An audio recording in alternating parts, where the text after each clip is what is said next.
je vais vous parler donc de planification des cultures de couverture hivernale à la ferme. J'ai accepté l'invitation de Muriel à venir partager avec vous un petit bout de mon expérience grâce à mes essais avec les producteurs. Puis la photo que vous voyez en arrière, c'est un beau mélange de faux fourragers, radis, kale, févrole, sarrasin. Là, il y a beaucoup de choses à dire sur les cultures de couverture.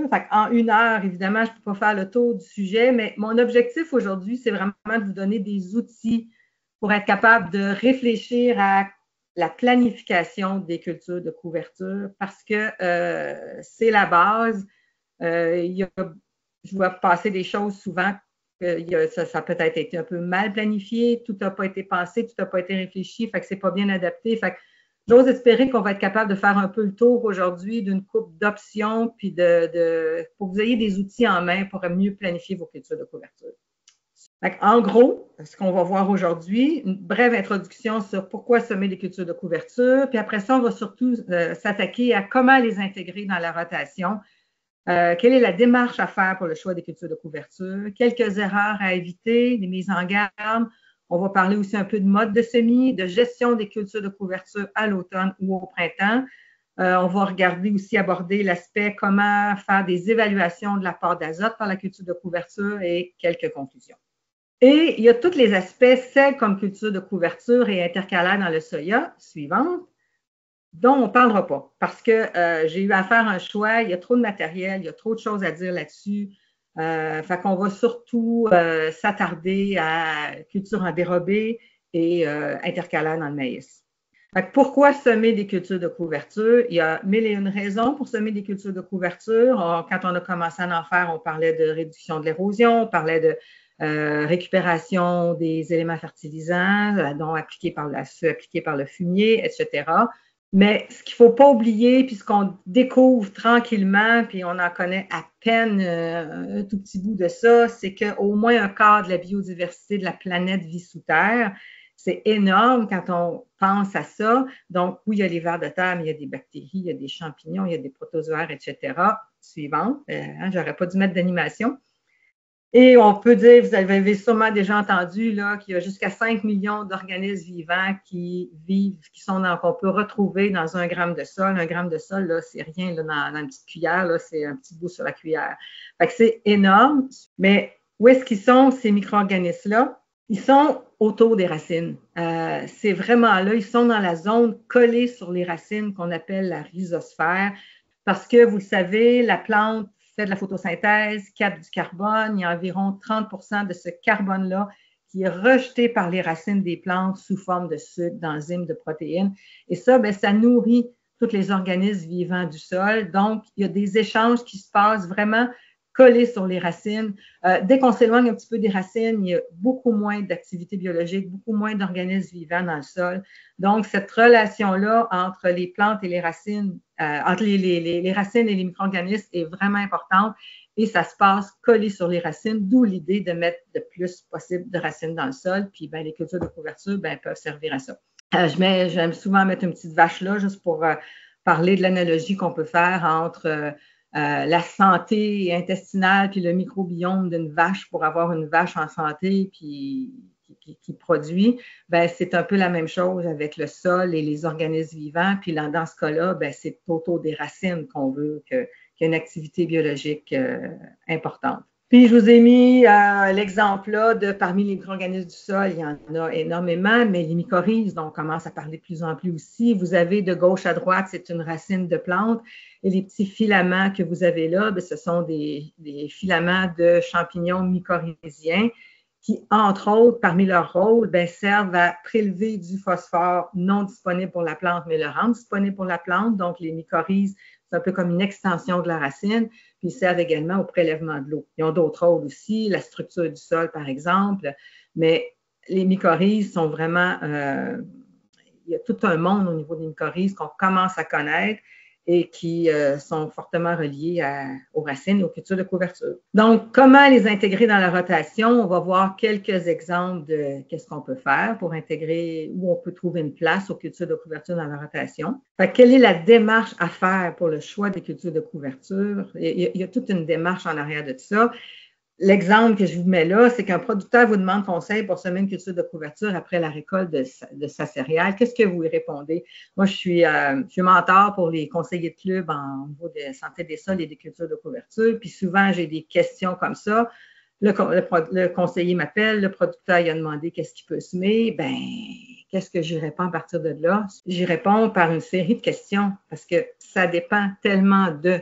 C'est ça qu'on va voir rapidement. On va faire le tour de quelques-uns des points qu'il faut d'abord regarder avant de conseiller le producteur pour qu'est-ce qu'il doit semer. Quels sont ses objectifs? Puis là, ben, il y a plusieurs objectifs. Là. Vous êtes capable de les lire comme moi, protection contre l'érosion, structure de sol, apport d'azote, recyclage des éléments fertilisants, valorisation des engrais de ferme, amélioration du contrôle des mauvaises herbes. On peut en cibler quelques-uns avec le producteur, puis l'augmentation de la matière organique sur lequel, avec la diapo suivante, je veux juste ouvrir une parenthèse, qu'on a longtemps pensé qu'on augmentait la matière organique du sol quand on mettait des résidus riches en carbone dans le sol, mais les récentes recherches ont démontré que c'est pas si vrai que ça, que si vous avez comme en haut un résidu riche en carbone, les micro-organismes, pour le décomposer puis amener ce carbone-là sous forme de matière organique dans le sol, ils dépensent beaucoup d'énergie parce que c'est difficile à décomposer. Donc, il y a une grosse perte en termes de CO2. Tandis que si on lui donne quelque chose de peut-être moins riche en carbone, mais plus facile, moins ligneux, un rapport C/N plus faible, à l'autre bout, il y en a une plus grande proportion qui s'en va sous forme de matière organique parce qu'il y a moins de pertes. C'est pour ça que on se rend compte maintenant que des cultures de couverture, oui, finalement, on peut augmenter la matière organique du sol ou en tout cas au moins freiner la baisse de matière organique du sol, même si ce n'est pas des résidus ligneux avec un C/N élevé. Différents éléments à considérer dans le choix des cultures de couverture, ça va dépendre aussi. C'est quoi le système de couvert végétal utilisé? Est-ce que le producteur veut faire en intercalaire, veut faire en dérobé? Est-ce que s'il veut que ça passe l'hiver ou pas? C'est quoi le mode d'implantation aussi? On ne sèmera pas la même chose si le producteur est capable de semer au semoir plutôt que s'il veut absolument faire un semis à la volée. Puis quand est-ce qu'il va semer? Tôt, tard, on est encore au mois d'août, on est rendu au mois d'octobre. C'est quoi les caractéristiques de la culture de couverture? Puis les caractéristiques, ça peut être en termes de grosseur de semences. Il y a des choses qui vont moins supporter d'être semées à la volée. Exemple, la facélie qui est sensible, une semence photosensible, puis ce qui coûte cher. Fait qu'on n'ira pas semer ça à la surface. Est-ce que c'est une vivace? Est-ce que c'est une bisannuelle? Parce que des fois, le producteur va arriver avec des idées, mais il faut être capable de connaître la plante pour être capable de voir si là où il veut la semer, c'est adapté. Les conditions particulières des sols, on va le voir avec la diapo d'après, et les caractéristiques du système de production qu'on va voir aussi après. C'est l'occasion souvent, quand on recommande des cultures de couverture, de faire un profil de sol. Là je ne veux pas attirer votre attention sur nécessairement ce profil-là, mais juste vous dire que souvent, après une céréale, entre autres, c'est le temps d'aller faire un profil de sol, puis de vraiment être capable de regarder avec le producteur, est-ce qu'il y a lieu de faire un travail de sol? Est-ce qu'il y a lieu de sous-soler? Puis si oui, comment on intègre les cultures de couverture là-dedans? Puis notre choix peut changer en fonction de ça aussi. Fait que c'est vraiment une super belle occasion de poser un diagnostic à ce moment-là, principalement évidemment après la récolte d'une céréale. Puis d'autres caractéristiques du système de production, c'est quoi la rotation? On n'ira pas semer la même chose si c'est pour un maïs ou pour un soya l'année suivante. Puis le producteur, là, on est toujours dans la question à regarder avec le producteur là, pour l'aider à faire son choix. C'est quoi son mode de travail du sol? Il est en semi-direct, en travail réduit? Comment il est équipé pour gérer des résidus de culture de couverture, par exemple? Évidemment, la régie, est-ce qu'il est en bio ou en conventionnel? Ça aussi, ça influence le choix.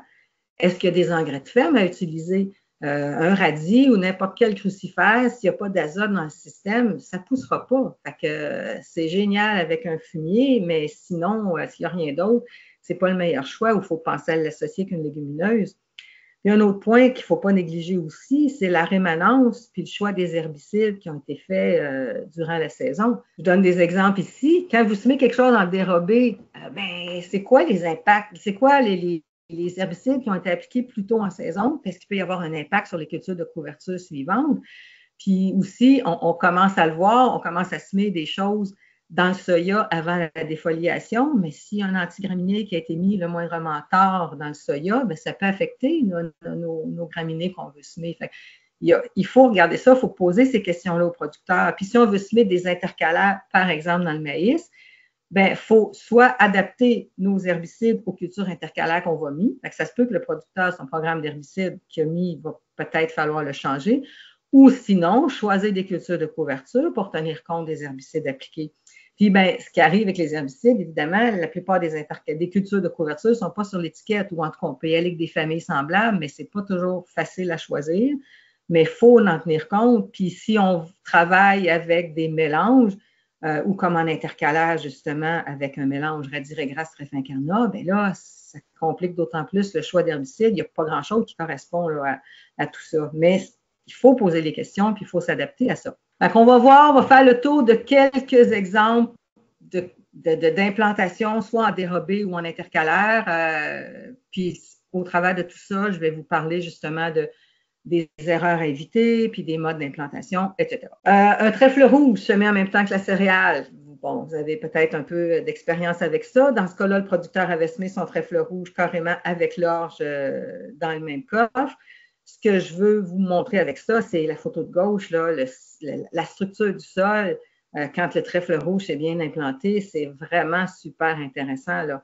Puis là, après ça, ça va pousser tout le long de ce qui reste de la saison. Fait qu'on voit très bien les agrégats.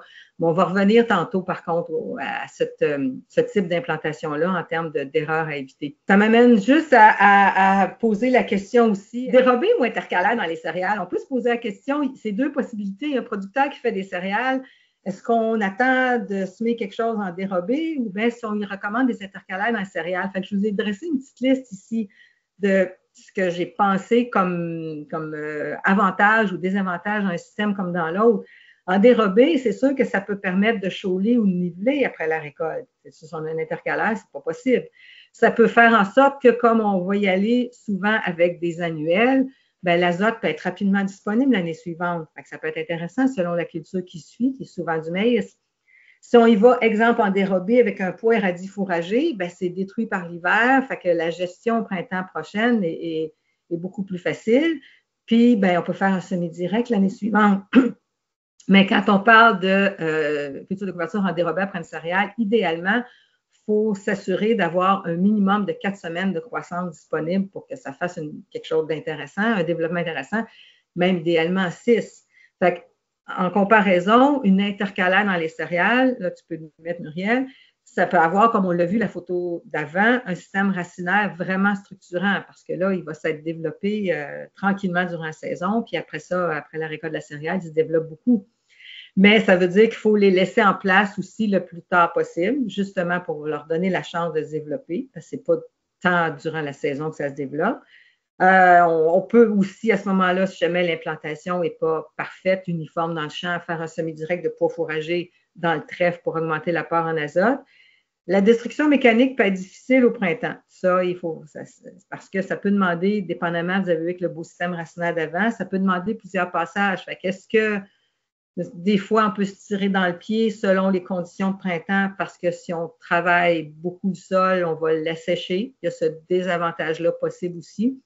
Puis quelqu'un qui est, par exemple, en semi-direct et qui veut faire détruire son trèfle au printemps suivant avec un herbicide, bien là, il faut faire attention. Ça peut être problématique parce que les trèfles, principalement le trèfle blanc, mais aussi le trèfle rouge, sont très difficiles à détruire avec le Roundup, avec du glyphosate. Ça prend un dicamba. Et un dicamba, ben, c'est pas homologué en prélevé du maïs, il faut le faire en post-levé. Fait que là, on a toujours, j'ai déjà vu des champs comme ça où un petit trèfle qui n'était pas détruit va être très compétitif pour l'eau envers le maïs. Fait que ça fait partie des choses à planifier aussi. Il faut que le producteur soit au courant de ça avant de se lancer là-dedans. Puis là, ça m'amène juste à vous présenter cette réflexion-là.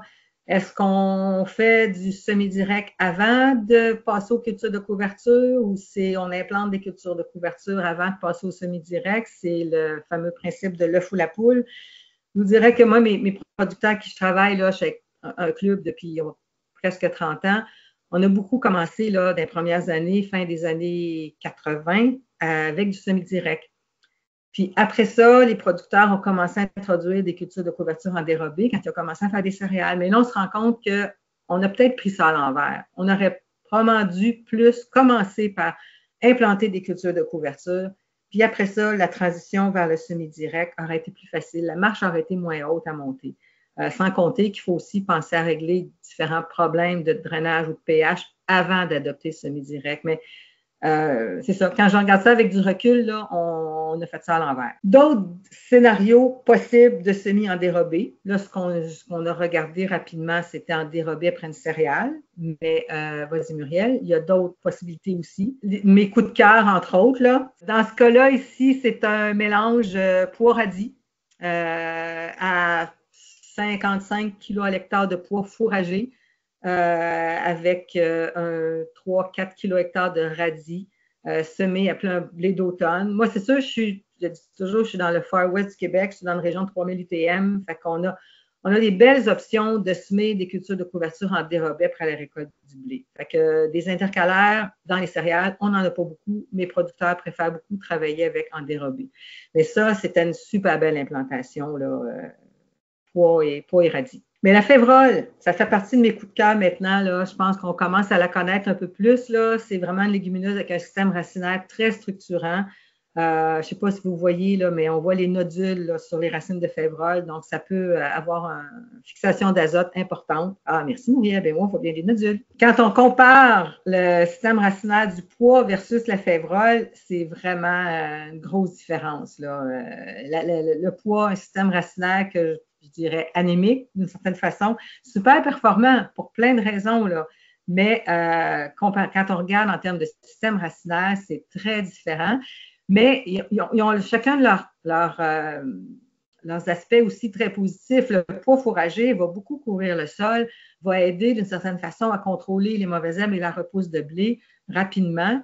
Tandis que la févrole, elle est plus lente à s'établir. Au début, elle pousse une tige verticale, puis là, vous voyez sur la photo, éventuellement, elle fait des tales. Mais c'est pas tout de suite. Puis cet automne, c'est fou, j'ai vu beaucoup de févroles gelées. Puis après ça, ben, il y avait des petites repousses à la base des plants. Fait que ça reste quelque chose de vraiment intéressant. Fait que de plus en plus, comme vous avez vu sur ma photo de page couverture de ma présentation, mes producteurs vont travailler avec pois et févrole maintenant. Avant, on était beaucoup 55-60 kg/hectare de pois avec un peu de radis. Maintenant, ils font moitié févrole, moitié pois pour les avantages des deux. Donc, ça peut être un 30-30 à peu près. Puis ça fait un beau mélange à la fois de couverture de sol à la surface, mais aussi de système racinaire. La févrole aussi, ce que j'aime, qui est vraiment intéressant, c'est qu'elle reste debout. Fait que c'est plus facile en termes de réchauffement du sol au printemps suivant. Puis vous voyez aussi une partie des résidus, là, les résidus viennent noirs quand ils se décomposent. Elle reste debout, les résidus restent noirs. Donc, en termes de réchauffement et d'assèchement du sol au printemps, c'est vraiment intéressant. Ça, c'est un champ de févrole pur. Fait que on peut imaginer qu'en termes de couverture de sol, c'est quand même pas l'idéal, mais là, la population était forte. Fait que, comme je vous disais tantôt, mélanger avec du pois fourragé, je trouve ça plus intéressant de ce côté-là.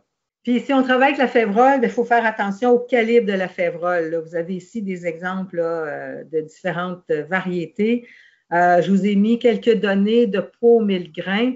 La 219-16 qui est à 316 grammes pour 1000 grains. Donc, c'est vraiment une petite semence. La Snowdrop aussi, qui est une petite semence à 335. La Snowbird, un peu plus grosse. Puis, j'ai mis une ligne rouge avec entre la Tabasco, la Fabel et la DL Tesoro parce que, par expérience, en tout cas, rendu avec des pois 1000 grains comme ça, de 530 et plus, le problème, c'est que souvent, si on veut la semoir au semoir, ça ne passe pas d'un camelot de semoir où ça casse. Puis l'autre problème aussi, c'est qu'il faut augmenter le taux de semis pour avoir une population intéressante. Fait que je pense que de plus en plus, des variétés à petites semences sont disponibles. Fait qu'il faut viser à utiliser ce genre de variétés-là là, quand on l'utilise en culture de couverture. Puis il y a aussi le pois d'hiver, le Austrian Winter Pea, qui peut être intéressant par rapport au pois fourragé. Sur ma photo, vous avez un pois fourragé à gauche et un pois d'hiver à droite. On voit qu'il est moins feuillu. En fait, c'est pas tant qu'il est moins feuillu, mais les feuilles sont plus petites qu'un pois fourragé comme le 40-10, par exemple. Il se développe aussi plus lentement que le pois fourragé, mais par contre, de ce que j'ai vu, souvent au mois d'octobre, lui, il va continuer à se développer plus longtemps qu'un pois fourragé ordinaire, puis il y a une plus grosse tolérance au froid. Ça serait même génial, là, il commence à y avoir des variétés qui résistent, qui pourraient même passer l'hiver. Fait que ça peut être une option aussi de mettre un peu de poids d'hiver dans votre mélange pour qu'il dure plus longtemps, ou si vous prévoyez semer tard, ben là, y aller avec carrément un poids d'hiver. La semence est un peu plus petite aussi, fait que ce qui permet d'en mettre un peu moins, ou en tout cas d'adapter notre taux de semis en conséquence. Puis souvent, j'ai observé, ça ne paraît pas sur cette photo-là, mais que le poids d'hiver a un système racinaire un peu plus développé que le poids fourragé. Mais ça reste dans mes coups de cœur, je dirais, là, dans les choses à essayer puis à intégrer. Et la moutarde blanche qui fleurit jaune, qu'on utilisait au début, quand on a commencé, nous autres, à travailler avec des cultures de couverture, ben, c'était la moutarde, c'était pas cher, puis ça faisait la job. C'était une crucifère, ça récupérait vraiment les éléments fertilisants. Mais ce qui peut être intéressant à utiliser aussi, qu'on commence à travailler avec, c'est la moutarde d'Abyssinie, aussi appelée chou éthiopien, que vous voyez là, qui a tendance à faire un plant comme un peu plus compact, plus feuillu, plus touffu. Mais sa principale caractéristique, là, c'est une photo prise d'un livre, là. C'est peut-être pas super clair, mais vous voyez comme au centre, la bande au centre, c'est de la moutarde d'Abyssinie. Et à droite, vous avez la moutarde blanche en fleurs. Donc, son avantage, la moutarde d'Abyssinie, c'est qu'elle fleurit plus tard. C'est pas qu'elle fleurit pas, mais elle fleurit plus tard. Elle est beaucoup plus tardive qu'une moutarde blanche. Donc, évidemment, moins de risque de monter en graines. Fait que ça, je trouve ça intéressant pour ça. Puis, c'est des semences qui sont disponibles maintenant. On est toujours dans ma section coup de cœur. Le sarrasin, qui est une vieille culture de couverture qu'on a comme délaissée à un moment donné, mais là, qui revient, puis qu'on a délaissé parce que c'est sensible, très sensible au froid. Il annonce du gel et le sarrasin va mourir. Mais je trouve qu'il y a sa place, qui est vraiment intéressante parce qu'il se développe très vite. Et bon, il y a, selon Geneviève Labrie, là, il y a des études en cours et peut-être que le sarrasin permettrait de réduire les populations de vers fil de fer aussi. Une belle façon de l'utiliser, je trouve, c'est en mélange, tout simplement. J'ai oublié de le dire, mais ma photo de la page couverture, il y avait eu du sarrasin là-dedans aussi. Donc, au départ, le sarrasin s'installe, puis à un moment donné, dès qu'il fait froid, ben, il disparaît, mais il laisse la place aux autres espèces. Fait que c'est une plante que je trouve très intéressante. Puis évidemment, ben, pas besoin de vous dire qu'avec sa floraison comme ça, c'est vraiment intéressant pour les pollinisateurs. Oui, ça peut produire des semences. Il risque de venir en graines, en fait, mais en tout cas, moi, tous mes producteurs qui l'utilisent, ça n'a jamais été un problème en conventionnel. Ça a toujours été facile à contrôler, ou bien même, il va repartir d'un système en semi-direct, il va repartir très tôt au printemps, puis il peut même geler au printemps. Puis ce qui reste après ça est facile à contrôler qu'un herbicide. Fait que jamais eu de problème avec le sarrasin. En bio, c'est une autre paire de manches. Fait qu'on va faire le tour de quelques erreurs à éviter ou de mise en garde, de choses que j'ai vues puis que j'ai appris au fil des années. L'avoine ou les repousses de céréales, ça peut créer un effet paillis. Puis là, j'ai vraiment mis l'emphase sur ma photo sur une avoine qui était quand même assez bonne proportion dans le mélange, puis qui était semé tôt, donc qui s'est beaucoup développé, puis qu'à ce moment-là, ben, si on ne le travaille pas à l'automne, si on veut le laisser passer l'hiver, ben, il y a des risques que ça empêche le réchauffement puis l'assèchement du sol au printemps suivant. Puis même si on se dit on va le travailler au printemps suivant, ça peut être problématique aussi selon le type de sol, selon le drainage. Ça peut être problématique, ça peut aussi retarder le travail de sol au printemps suivant. Donc là, l'avoine, par exemple, a sa place dans un mélange de culture de couverture. Personnellement, je ne le recommande pas ou peu quand c'est un mélange qui va être semé tôt parce qu'il y a ce risque-là. Puis je sais que souvent, les producteurs vont vouloir être en semi-direct ou jamais plus que 10-15 kg à l'hectare d'avoine si on veut en mettre. C'est intéressant, l'avoine aussi, pour une chose, oui, son système racinaire, mais ça peut être intéressant dans un mélange parce que si on veut que le mélange reste mélangé, des fois, d'ajouter une graminée dans le mélange, ça forme des ponts entre les semences.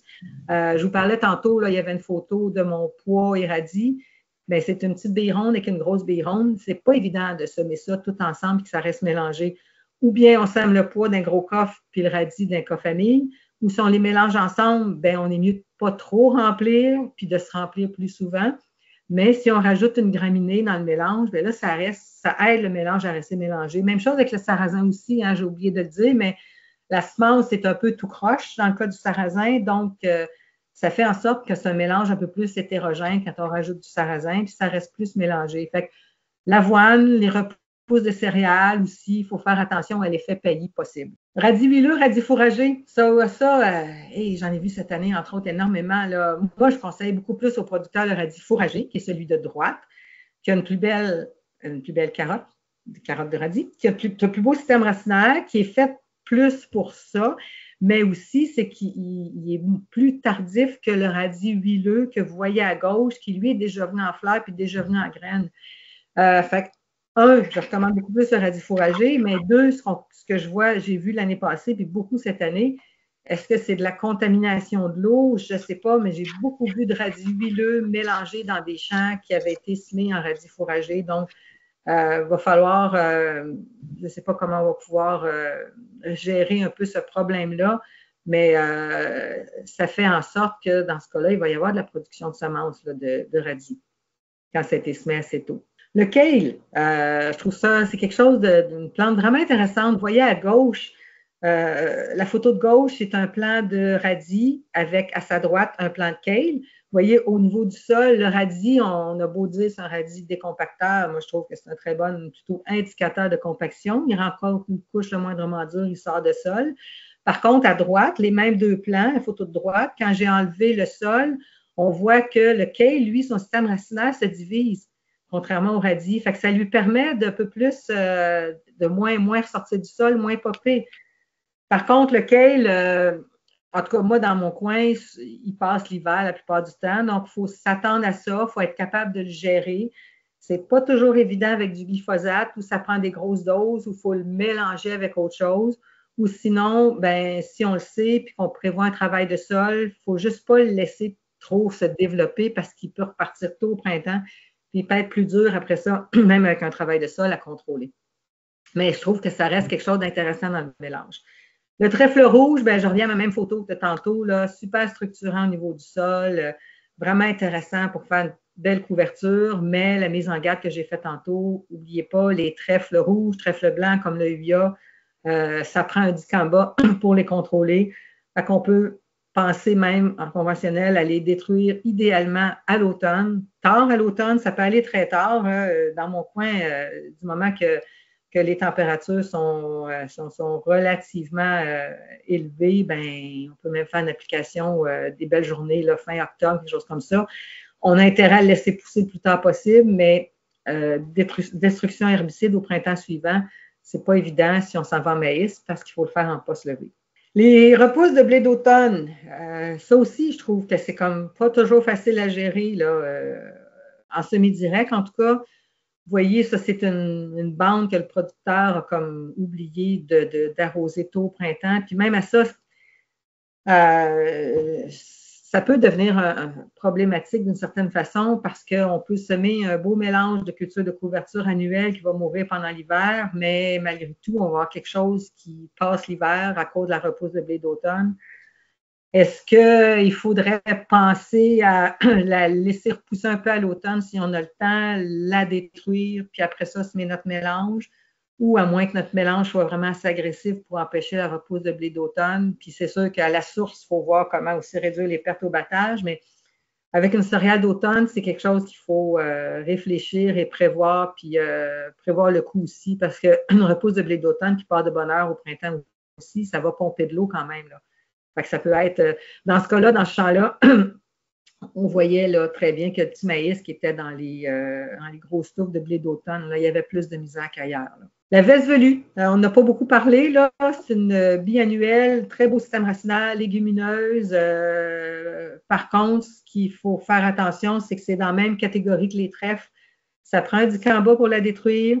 Et puis, il y a une proportion généralement de 5 de graines dures, c'est-à-dire qu'ils ne germent pas l'année même. Fait que c'est pas, ce que je vous dis là, c'est pas une plante à ne pas utiliser, au contraire, mais il faut être au courant, il faut le savoir, il faut prévoir le coup que si vous avez une belle veste velue, ben, au printemps suivant, comptez pas sur le glyphosate, par exemple, pour la détruire. Il faut y penser, il faut le planifier d'avance, puis il faut être prêt à réagir. Un mot sur les intercalaires dans le maïs. C'est comme la base, quelqu'un qui fait des intercalaires. Là, on a commencé avec dérobé, mais on va faire le tour de quelques possibilités des intercalaires. On commence évidemment avec le régras en intercalaire dans le maïs, qui est le classique, la base.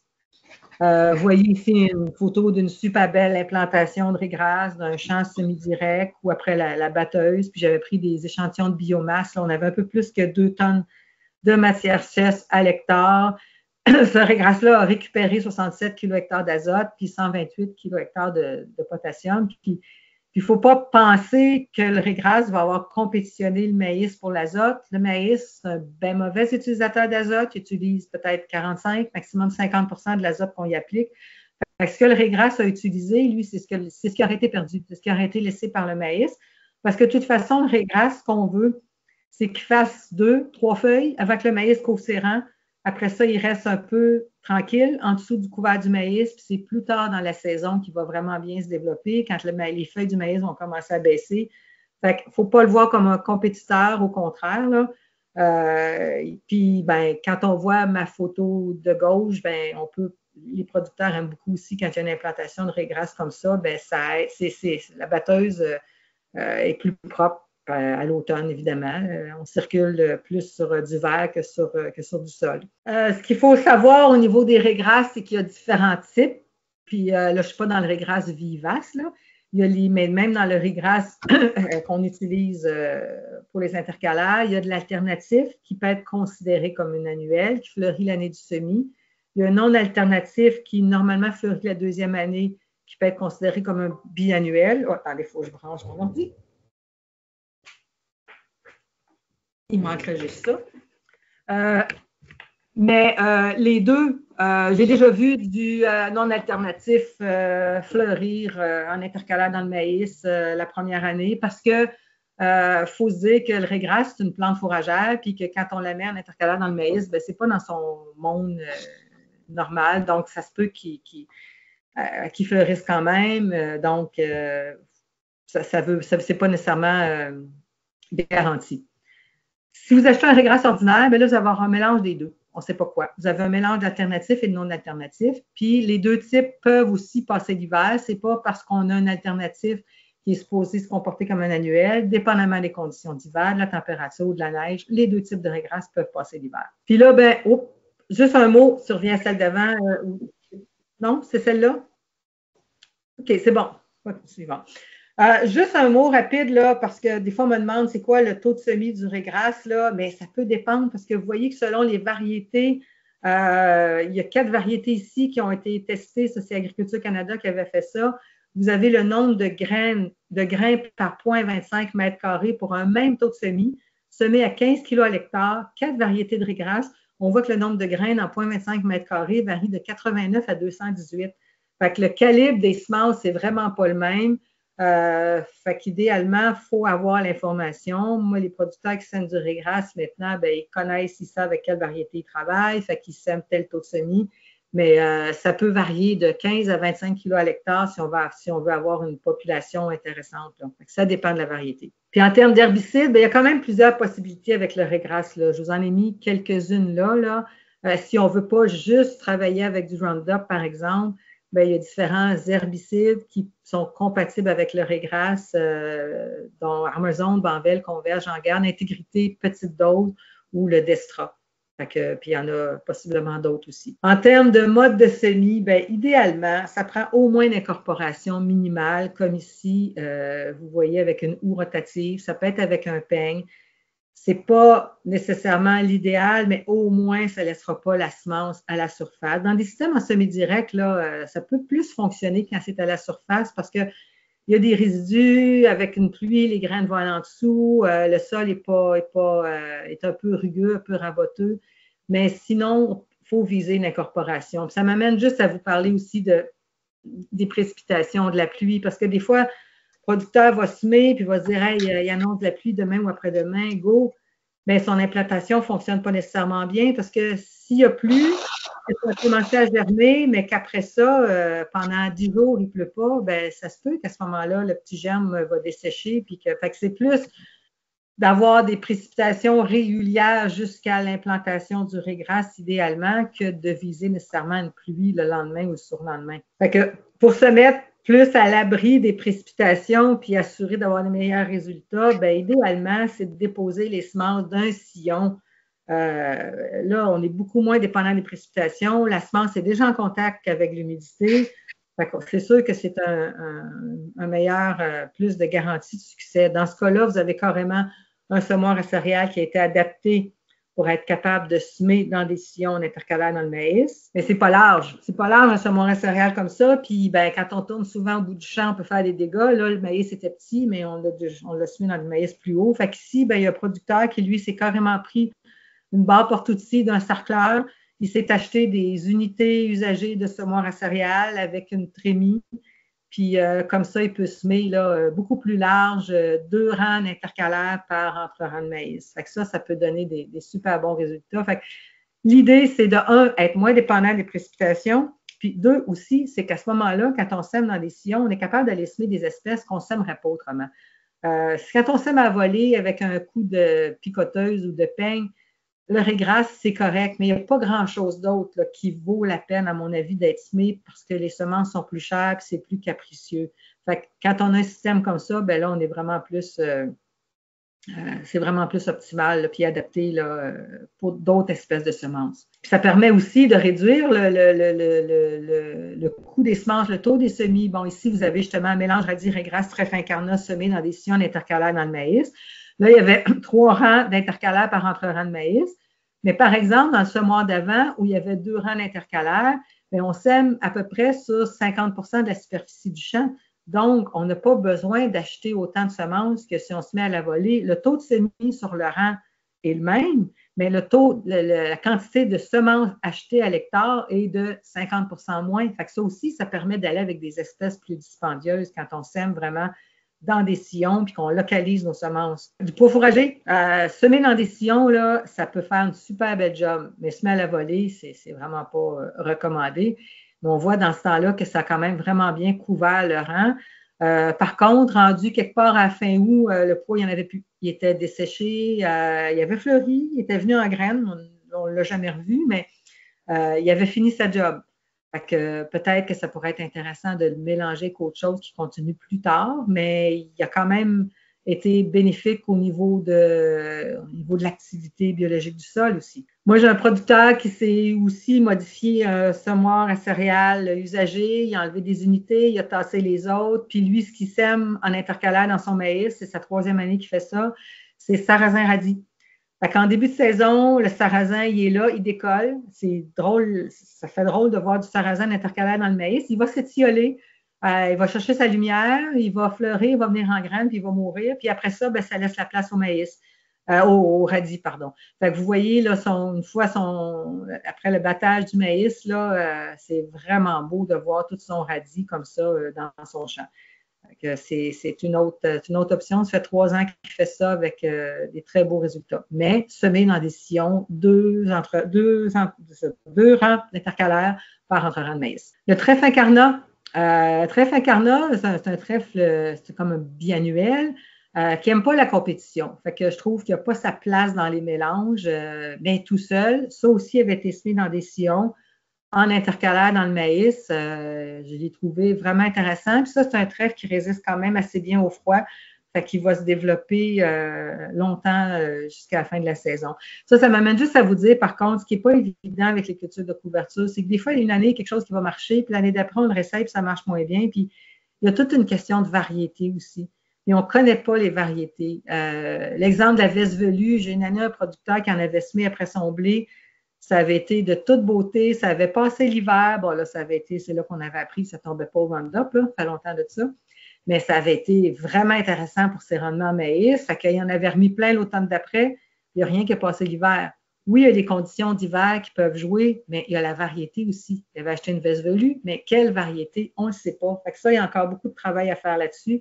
Fait que je dirais la même chose avec le trèfle incarnat. Je veux juste vous amener quelques résultats d'un essai qu'on a fait dans des petites parcelles à la main. C'est souvent comme ça qu'on a commencé avec différentes cultures de couverture. C'est faire des petites parcelles à la main avec des répétitions chez des producteurs intéressés pour comparer un peu, voir qu'est-ce qui marche, qu'est-ce qui ne marche pas.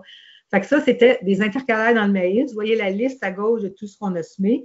On avait 4 sites cette année-là. Ce que je veux vous montrer, c'est que c'est les 2 sites entourés en rouge, c'est 2 sites très similaires, voisins, sol argileux, semi-direct depuis plusieurs années. La seule différence dans ces deux sites-là, c'est que le site de gauche, on avait décidé de semer nos intercalaires dans des sillons.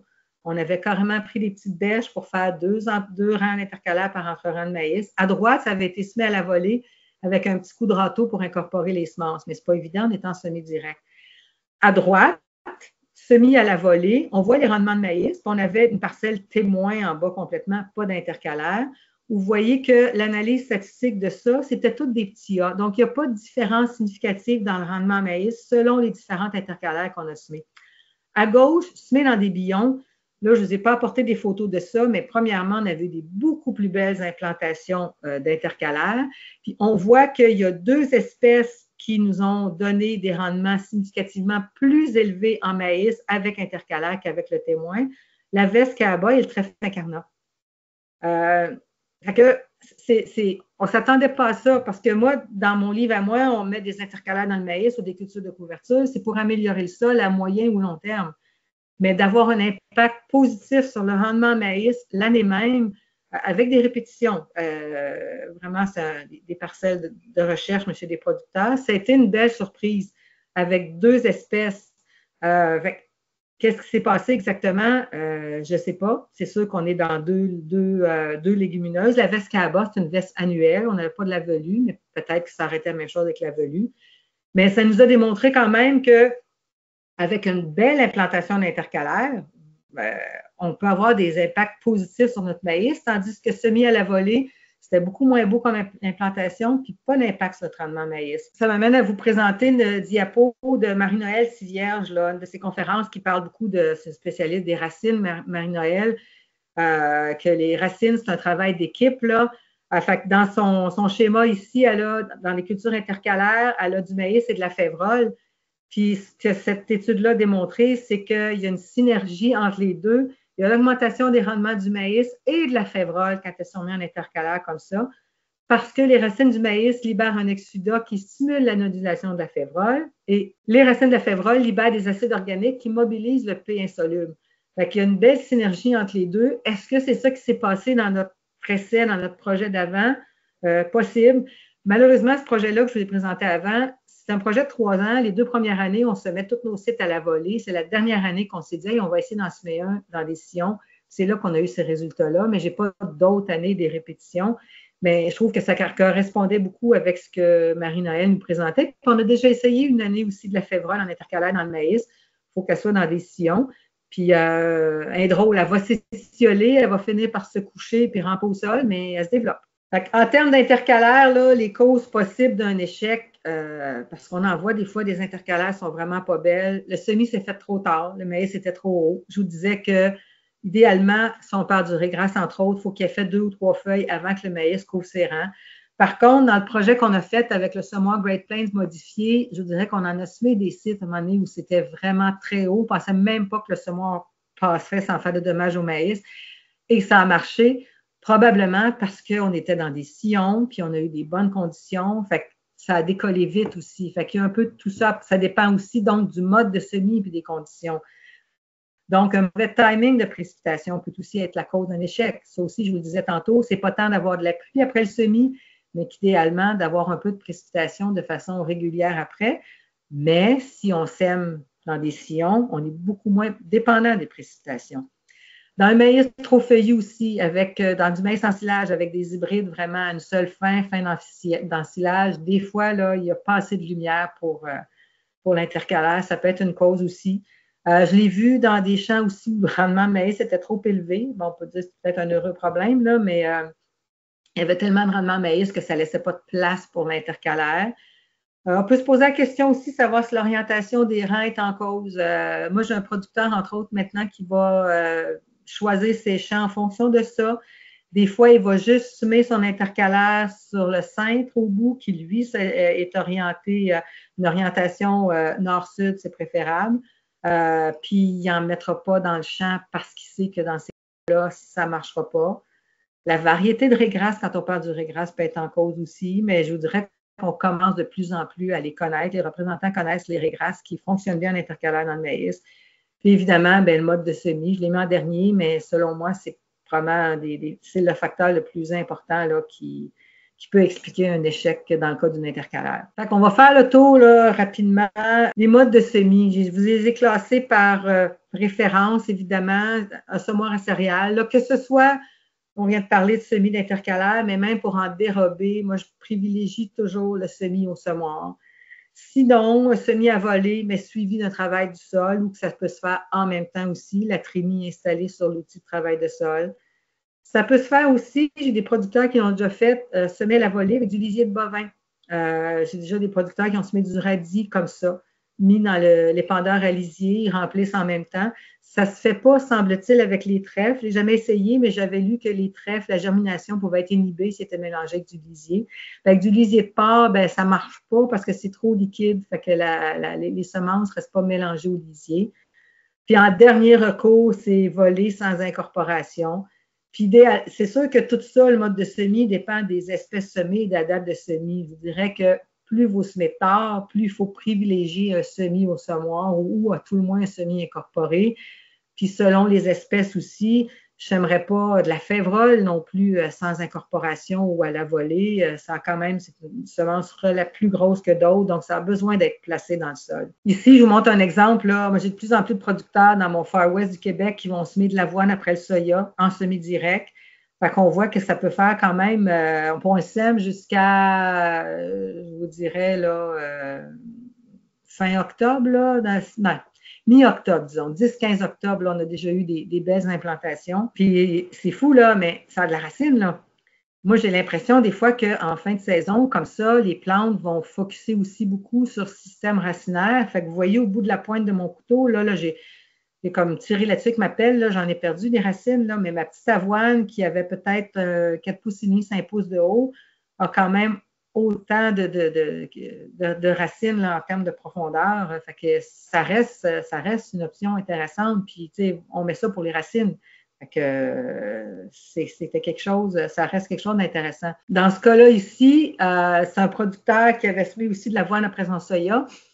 À gauche, semé au semoir et à droite, la même journée, mais dans le champ d'à côté, semé à voler avec une incorporation des chômeuses.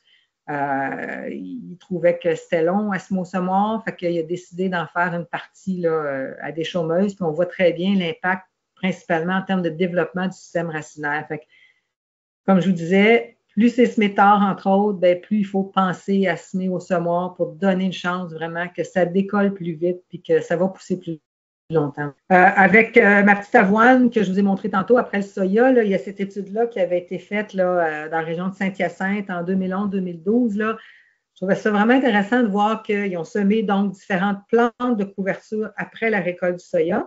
Ils ont semé du seigle, de l'avoine, du régras et du radis, puis un témoin sans aucune culture de couverture ont dérobé après le soya. Et ils ont regardé le rendement maïs l'année suivante. Puis ce qu'on voit, c'est que sur un retour de seigle, le rendement maïs, si vous regardez la dernière colonne, était moins 550 kg à l'hectare par rapport aux témoins sans semis après la récolte, tandis qu'au niveau de l'avoine, il y avait plus 470. Il y avait un gain de rendement maïs par rapport aux témoins sans culture de couverture. Donc ça, c'est un semis après le soya pour du maïs l'année suivante. Fait que je ne peux pas vous dire qu'est-ce qui s'est passé, pourquoi l'avoine. Le seigle, on le sait, là.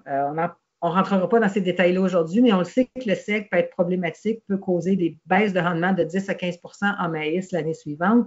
Mais dans le cas de l'avoine, vous l'avez vu sur mes photos, ça s'est développé, mais c'était quand même pas une biomasse incroyable, mais gain de rendement maïs. Fait que moi, depuis 4-5 ans, j'ai beaucoup de producteurs qui vont semer de l'avoine après leur soya, puis on a fait une coupe d'essai au début en laissant des bandes où il n'y en avait pas, puis on a validé que, ben oui, le maïs, il y a une augmentation de rendement l'année suivante. Puis on est toujours dans les modes de semis, ben c'est possible aussi de semer dans le soya au tout début de la défoliation avec un épandeur d'engrais de précision. Ici, c'est du seigle qui a été semé un peu trop tard. Là. Ce qu'il faut vraiment viser, c'est que oui, il peut y avoir quelques feuilles au sol, mais encore là, il faut que les semences, que ce soit du seigle, du blé d'automne ou de l'avoine, il faut que les semences s'en aillent en dessous des feuilles de soya. Donc, il faut que les feuilles tombent par-dessus. Puis des fois, quand on voit que le soya commence à jaunir, bien, il est trop tard parce qu'il a commencé à perdre des feuilles dans le bas. Fait que ça, c'est un exemple de seigle semé comme ça dans le soya. Là, la photo n'est pas très bonne, là, mais ça, c'était de l'avoine aussi. C'est une autre possibilité. Et du blé d'automne. Ça, c'est un blé d'automne, pas que, comme culture de couverture, mais qui va être récolté. Mais ça pourrait aussi être une option pour semer une culture de couverture. Là. Donc, semer vraiment en pré-défoliation du soya, c'est quelque chose qui fonctionne très bien. On entend de plus en plus parler du semis de culture de couverture par drone. C'est super intéressant parce que ça ne fait pas de compaction, évidemment, mais ça peut être coûteux. Je vous ai mis les prix là que j'avais là, pour semer du seigle ou du radis. Sauf que le problème que je vois avec ça, c'est que oui, pour des petites semences, ça peut être intéressant, mais 62,50 pour 50 kg à l'hectare de seigle, quant à moi, c'est pas des taux suffisants, c'est pas intéressant. On a fait plein de projets de seigle dans le maïs où on parle de 150, 180 kg à l'hectare. Fait que ça reste encore à développer là, si on veut avoir du succès avec des drones. Je connais un producteur lui, qui l'a fait pour de l'avoine dans le soya. Il visait 100 kg à l'hectare, fait que le drone est passé 2 fois. Mais ça fait des coûts quand même assez important dans ce cas-là. Là. Mais ça reste en développement. Puis pour des petites semences, c'est super intéressant. Là, on ne parlera pas d'intercalaire dans le soya aujourd'hui, des trèfles ou des mélilos, mais ça pourrait être une option aussi. Là. Puis la gestion des cultures de couverture à l'automne ou au printemps, il faut y penser quand on planifie. N'oubliez pas, je suis partie de là au début de ma présentation. Qu'est-ce qu'il faut planifier? Qu'est-ce qu'il faut jaser avec le producteur? Il faut y penser à l'automne, avant de semer plutôt. Est-ce que ça va être une gestion à l'automne? Est-ce que ça va être une gestion au printemps? Puis est-ce que le producteur est en bio ou en conventionnel?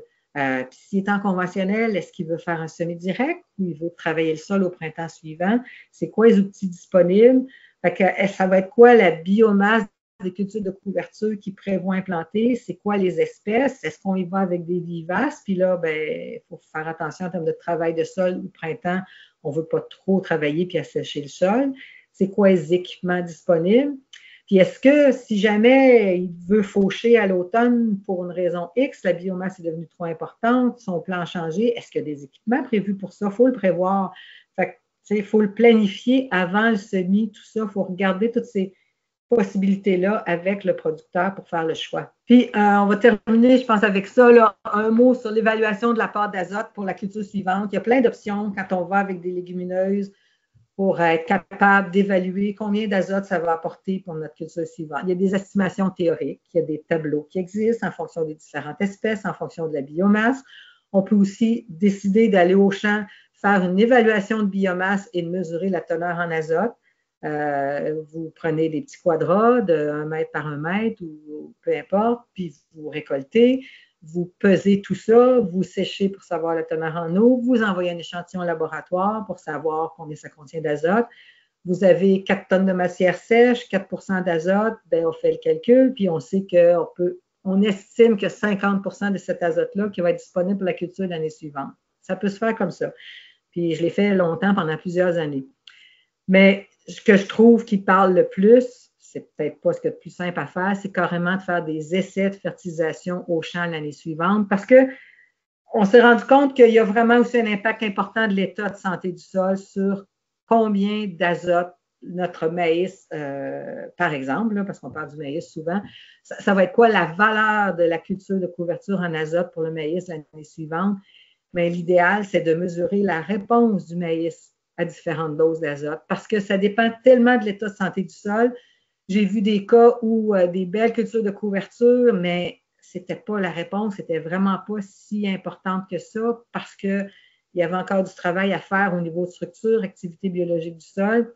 Puis d'autres cas, comme celui que je vais vous présenter après, je suis en semi-direct depuis plusieurs années, super belle structure, on rajoute des cultures de couverture là-dedans, mais là, ça a explosé, là.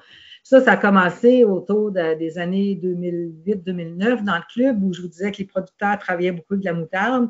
On s'est dit, tiens, peut-être qu'on pourrait essayer d'autres choses. On va comparer la moutarde avec le pois fourragé. On a fait un projet comme ça chez un producteur semi-direct depuis quelques années. Il a semé des parcelles de moutarde, des parcelles de radis.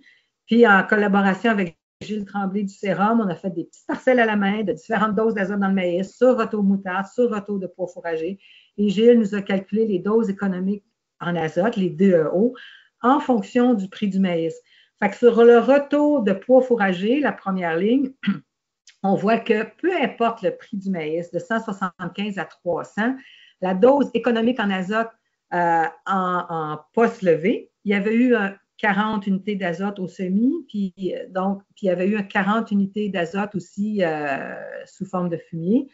On était à 80. Peu importe le prix du maïs, l'azote en poste levé à appliquer, c'était de 80, puis ça faisait un total de 160 si on considère le démarreur et le fumier.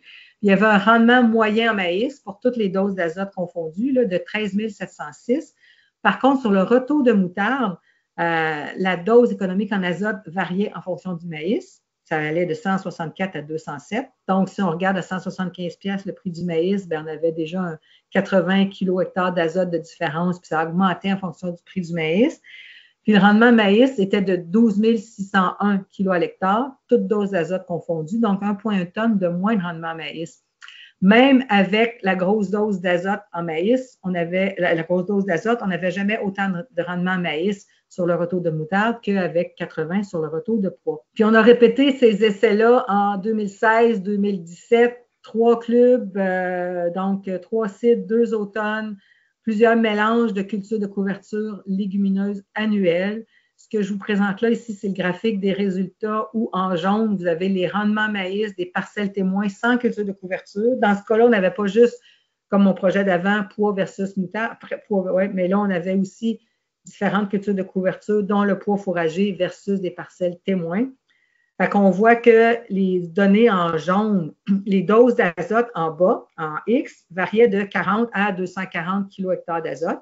Donc, on montait par coup de 40 kHz d'azote avec des répétitions.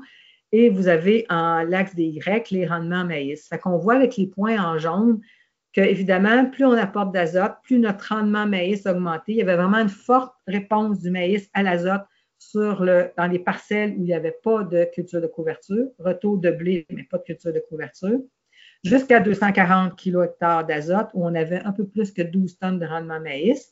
Par contre, sur le retour de pois fourragés, les points en vert, juste avec 40, on avait déjà atteint le rendement en maïs qu'on avait avec 240 sur le retour sans culture de couverture. Puis ça, il n'y avait pas de fumier dans ce système-là. Juste avec notre démarreur en maïs, retour pois fourragé, on avait atteint notre 12 tonnes qu'on avait atteint avec 240 kHz sur le retour sans culture de couverture. Puis notre dose économique optimale d'azote sur le retour pois fourragé était à 125, où on avait un peu plus que 13 tonnes de rendement maïs. Ce que ça donnait, ce projet-là, cette année-là, ce site-là, c'est que notre rendement maximum en maïs avec le pois était de 13 tonnes à l'hectare pour 125 kHz d'azote. Notre rendement maximum en maïs sans culture de couverture était de 12 tonnes à l'hectare, mais on a eu besoin de 240 kHz d'azote. Ça veut dire que le pois fourragé avait un équivalent azoté de 115 kg à l'hectare, puis on a eu 1 tonne de plus de rendement en maïs que le témoin sans culture de couverture. Puis là, c'est important de mentionner qu'on parle d'équivalent azoté parce qu'on a pris dans ce projet-là les biomasses des cultures de couverture. On a fait les analyses, les matières sèches, comme je disais tantôt, puis ça ne donnait pas ça.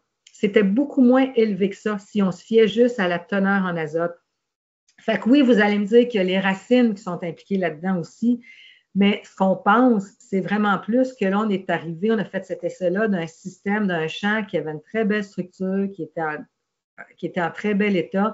Fait qu'on a rajouté une légumineuse comme le pois fourragé dans notre système, puis ça a vraiment répondu. Donc, en termes d'activité biologique du sol, en termes de minéralisation, fourniture d'azote, parce que le sol est capable de fournir beaucoup d'azote dans les bonnes conditions. Fait que c'est probablement que dans ce cas-là, c'est comme si 1 plus 1 égalait 3. Là. C'est pour ça qu'on a eu une si bonne réponse de notre maïs, donc un équivalent azoté de 115 kHz d'azote. Puis dans les parcelles, je ne vous ai pas présenté toutes les parcelles qu'on a mis en place, mais il y avait du pois et du radis aussi, où on a diminué de moitié le taux de semis du pois. On a rajouté un peu de radis en se disant, bon, ben s'il reste de l'azote dans le système, parce que je vous l'ai dit, le maïs, c'est un mauvais utilisateur d'azote, mais le blé, c'est pas nécessairement tant performant non plus. Fait que s'il reste de l'azote dans le système, le radis va l'utiliser, puis notre pois va peut-être être plus performant. Fait qu'en termes de dose d'azote, de réponse à l'azote du maïs, puis de rendement de maïs, on a eu des résultats similaires, mais pas moins chers. Puis ça, ben, dans le guide culture de couverture en grande culture, publié en 2022, là, on a fait une analyse économique des frais variables en fonction des résultats dont je viens de vous présenter. Ça nous prenait un exemple pour faire une analyse économique, mais à partir de cet exemple-là, le producteur peut faire ses propres calculs, là, et où là, on a fait varier, on a regardé l'impact de la variation du prix de l'azote et du prix de maïs sur la rentabilité de la culture de couverture. Fait que vous avez en haut à l'horizontale différents prix de l'azote minéral en dollars le kilo d'azote, de 1,25 à 2,50. Et à gauche, vous avez le prix du maïs qu'on a fait varier de 175 à 300 dollars la tonne. Fait que si on prend la petite colonne complètement, la petite case complètement en bas à droite, on est à 340. Ça veut dire qu'avec les résultats que je viens de vous présenter, c'est-à-dire un équivalent minéral de 125 kHz d'azote pour notre maïs et plus qu'une tonne d'augmentation de rendement maïs, bien, en termes de rentabilité, si l'azote est à 2,50 le kilo et le prix du maïs à 300, bien, ça fait 340 $ à l'hectare de rentabilité. Ça, évidemment, c'est si le producteur a réduit la dose d'azote en conséquence. Puis si, à l'autre extrême, vous avez le prix de l'azote à 1,25 en haut à gauche et le prix du maïs à 175 $ la tonne, bien là, la rentabilité est de 71 $ à l'hectare. Ça tient compte seulement des frais variables, c'est-à-dire les coûts de semis, les achats de semences, mais ça ne tient pas compte, évidemment, des frais fixes. Mais l'idée de cet exemple-là, qui est vraiment un exemple, ça a super bien performé, là. Fait que là, c'est pas ça qui va arriver dans tous les cas nécessairement, mais c'est de dire après ça, bien, le producteur peut faire ses propres essais, puis après ça, bien, calculer chez eux sa rentabilité. Fait que c'est, comme je viens de dire, il ne faut pas mettre ses lunettes roses, puis partez pas avec ça comme exemple, puis dire que c'est ça qui va arriver chez vous, parce que j'ai vu des cas où des belles implantations de pois fourragers, bien, le maïs n'a jamais répondu de la même façon. Fait que là, il faut se questionner aussi, là, en termes de structure, en termes de compaction, en termes de... C'est pas nécessairement une garantie que c'est le genre de résultat que vous allez répéter partout non plus, mais c'est possible. Fait que c'était vraiment dans un cas où on avait une belle implantation comme ça de radis de pois fourragers. Ça aussi, c'est un cas d'un producteur qui est en semi-direct. Fait que dans des cas comme ça, oui, on peut s'attendre à avoir au-dessus de 100 unités d'azote disponible pour le maïs l'année suivante. Un mot rapidement là, sur les cultures de couverture et les drains bloqués, parce que je ne sais pas si c'est une préoccupation chez vous, mais depuis quelques années, on a eu des cas de culture de couverture, non, pas vrai, on a eu des cas de drains bloqués. Et dans certains cas, justement, c'était après une culture de couverture. Fait que moi, il y a 3 ans, j'ai eu 2 champs où le producteur me disait il avait fait du blé, il a fait une belle culture de couverture et des racines dans les drains au printemps suivant. Donc, on a gardé les racines, on les a fait analyser et finalement, dans ces 2 cas-là, ces 2 champs-là, en 2023, c'est revenu que c'était des racines de soya. Fait que dans la rotation, le producteur avait eu soya, blé d'automne, culture de couverture, mais les racines qu'on a retrouvées l'année suivante, la culture de blé, bien, c'était du soya. Mais des cas aussi où ça peut être du radis, où ça peut être autre chose. J'ai eu un cas de bouleau cette année. On voit de tout. Maintenant, le LEDP, le laboratoire d'expertise et de diagnostic en phytoprotection du MAPAC, peut faire une analyse carrément sur les racines. Vous envoyez un échantillon grosseur d'une rondelle de hockey que vous mettez d'un petit ziploc au frigo et on peut identifier les racines en question. Mais ce que je veux vous dire ici, c'est qu'il y a eu un document, entre autres, fait par l'Université de Purdue qui vraiment explore toute la question. Et en gros, leur conclusion, c'est qu'entre autres, les racines de n'importe quelle culture peuvent se rendre dans les drains. Il y a souvent un défaut au niveau des drains et il y a de l'eau qui reste dans les drains. S'il y a des racines qui vont dans les drains, c'est parce qu'il y a de l'eau qui est restée. S'il n'y a pas d'eau qui reste dans les drains, les racines n'iront pas. Ça peut être une connexion mal faite. Il faut qu'il y ait une restriction. Ça peut être qu'il y avait une roche quelque part puis que l'eau est restée. Donc, c'est vraiment la conclusion de cette brochure-là, de ce document-là, c'est parce qu'il faut regarder d'abord au niveau des drains. Et ce qui peut être fait, c'est de boucher le drain au printemps pendant une journée, 2, pour faire monter la pression en prévention, pas quand c'est bloqué, mais en prévention, pour créer de la pression. Après ça, on débouche, puis s'il commence à y avoir des racines, ben ça va nettoyer. Mais il faut quand même se poser des questions sur d'où vient le problème. Fait qu'en conclusion, ben planifier, planifier, planifier. C'est pas à la dernière minute qu'il faut le faire, puis il faut le planifier en fonction de plein de facteurs. Puis une fois que c'est planifié, quand c'est le temps de semer, mais c'est de prioriser le semis aussi. C'est vraiment toute une question de timing. Quand on parle de culture à dérober, entre autres, ben, plus vous se mettez tôt, mieux c'est. Fait que, il faut vraiment se donner autant mettre autant de soin à semer ses cultures de couverture qu'à semer ses cultures principales. Fait que si le timing, la fenêtre est bonne pour semer, que ce soit vos intercalaires, que ce soit en dérobé, ben il faut être prêt, puis go, il faut y aller. Puis semer avec soin, donc, puis au semoir de préférence. Puis ben faites des essais. Comme recommander aux producteurs de faire des essais, idéalement avec des témoins où il n'y en a pas de culture de couverture, souvent ils ne veulent pas. Mais pour évaluer les résultats, puis aussi être capable de mettre des chiffres, puis d'évaluer la rentabilité dans chacune des situations. Donc, on a parlé de quelques outils, mais un autre outil disponible, évidemment, c'est le guide culture de couverture, là, que si vous ne le connaissez pas déjà, vous allez sur le site du CRAAC, là. C'est vraiment un guide de culture de couverture en grande culture, où on parle des espèces, des modes de semis, etc. Puis c'est basé sur l'expérience québécoise, c'est pas une traduction d'un guide américain, par exemple. C'est disponible sur le site du CRAAC. Et il y a aussi le groupe Facebook Culture de couverture Québec. Là, il y a plus de 4400 membres. C'est un groupe privé. Vous tapez Culture de couverture Québec pour ceux qui ne connaissent pas déjà, puis vous faites une demande d'amis. L'idée, quand c'est parti il y a quelques années, c'est qu'on voyait qu'il y a plein de producteurs un peu partout qui font plein de choses. Fait que c'est des mettre en contact qui puissent échanger, se poser des questions, partager leurs bons coups, leurs mauvais coups, puis en même temps aussi, on diffuse aussi des journées d'information là-dessus. Fait que je vous invite à aller. C'est une bonne utilisation de Facebook. Fait que ça fait le tour.